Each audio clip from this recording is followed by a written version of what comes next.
All right, short reviews for April 17th. We'll just cut right to it right away. We have 6 things to get through, and we're reaching for the middle and late entries in April, all of which is pretty high quality. These albums are all above average in most respects, or they're just well-known names that I'd like to touch upon for the sake of people. You just get my opinion on things that I would normally write about, but didn't this time around in much depth. Included in that list is, of course, My Dying Bride's A Mortal Binding. This is a band I've been a fan of forever, along with, millions of other people. And Immortal Binding is up to their usual standards in terms of strong production values. Overall, this album felt like it was just another collection of songs. It didn't feel like there was a cohesive intent to it. I think the arrangement of the tracks don't tell a story so much as they present a relatively dynamic experience that starts off in an unexpected way with some of their heaviest pieces, and then we feel the gravity of their dramatism later on in the album. Overall, I felt this record was fairly average considering their discography, but it is still, there are a couple of songs here which are fairly memorable. They've retained what is special about the band after 34 years, and this one just didn't quite fit for me. For the blue-eyed angels that I would defy.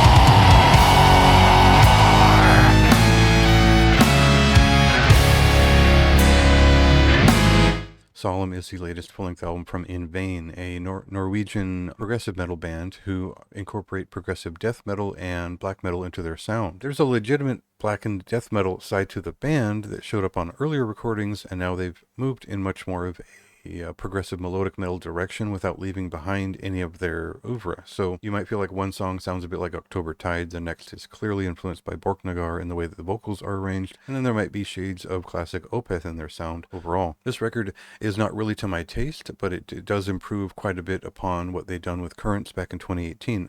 I remember I gave it a pretty low score because it just struck the wrong note with me. In this case, they've dialed back some of that mainstream alt metal sound, the feeling of that in their overall style, but they haven't totally dialed it back, and it's still there, and it catches me off guard anytime I begin to enjoy this record. And some of its pretty exceptional songs on this record. There's quite a few good ones. So see if you can look past that. Maybe you're less offended by some of those cheery vocal melodies, and it reeks of something a little bit more commercial. But maybe that's just me. See if it's your thing. Inhale the despair.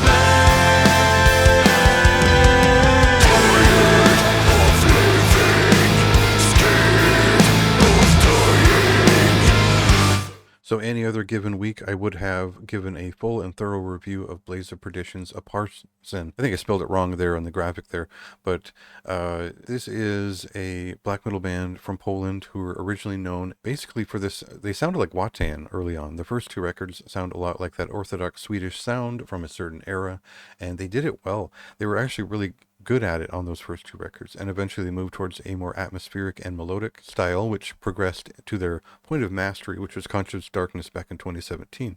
I really like that record. I really like this band, and because their last record wasn't that exciting for me, it was pretty good. This one appeals to me more as a more aggressive record, and so they've done really well with this one. There's 6 substantial pieces on this one, and they still have a bit of that gothic darkwave feeling to some of the arrangements and some of the rhythms they come up with later on the album. They were never fully stepped back into their softer side on this record. There's a much more harsh subject matter, and this fits that a little bit better. So they haven't quite reached back to what I loved about the band back in 2017, but it's a great record. And like I said, any other weeks that didn't have so many great releases, I would have focused on this one.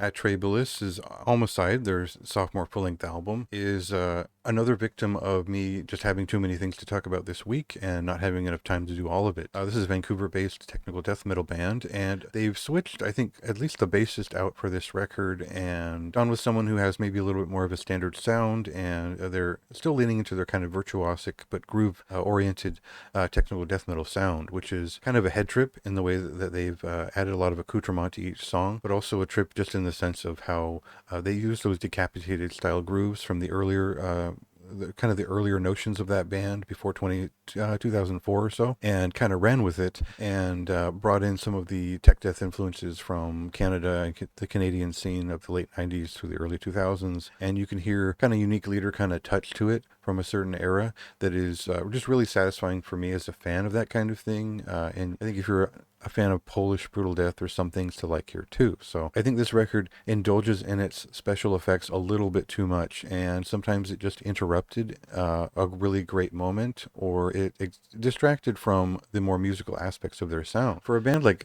Afterbirth, who they really go at it with the moment to moment action, that really works for them. But for this band, who are still establishing their sound, it just felt like some of this was a little out of left field in an interruptive way as I was kind of following what they were doing. And maybe that's natural for a modern death metal band, and it didn't really bother me that much, but you gotta nitpick somewhere anyway.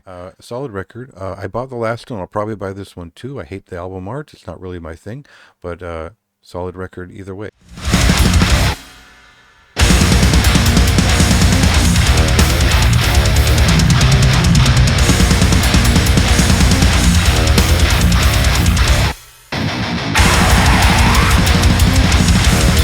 Heretic is the sophomore full-length album from Kuala Lumpur, Malaysia-based death metal band Obscurial. Now, they describe themselves as an old-school death metal band. They are very much intending to sound like an old-school death metal band, and their production values kind of prevent too much of that oaken old sound from crusting through, because they have natural sense of atmosphere that makes their sound, which is kind of rooted in Swedish death metal and death thrash metal and other types of death metal nuance. They bring in this atmospheric style of lead, and there's these very dramatic and involved pieces, and it doesn't necessarily feel progressive or like post death metal or anything like that, but there's a surreal touch to it that is kind of their own, and it feels like they put a lot of layers and effort into making this album more than just an old school death metal record. There is plenty here to appeal to fans of classic death metal, but there's also modern or nuanced touches that are not so standard at all. So there's a lot to enjoy here. I had a good time with this record and would definitely recommend it.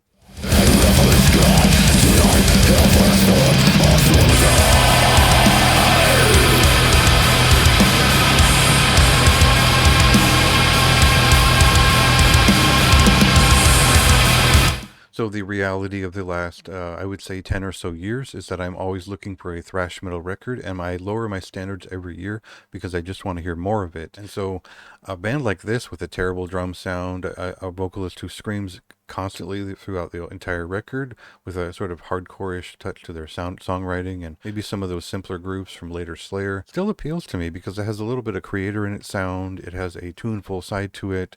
They've really done well to construct a thoughtful album that has some catchy pieces on it. To me, the spirit of thrash is at least strong enough in here that we can still get that spark of the intensity of classic thrash metal. And even though it's very much a neo thrash metal band, as I would describe it, I was expecting a bit more after they returned after like 11 years. I don't have any real serious gripe. I really did enjoy my time with this record. It won me over by the end. I think some of the last few songs on the record are some of their best. And yeah, I just want to hear more thrash metal. That's really my takeaway from this.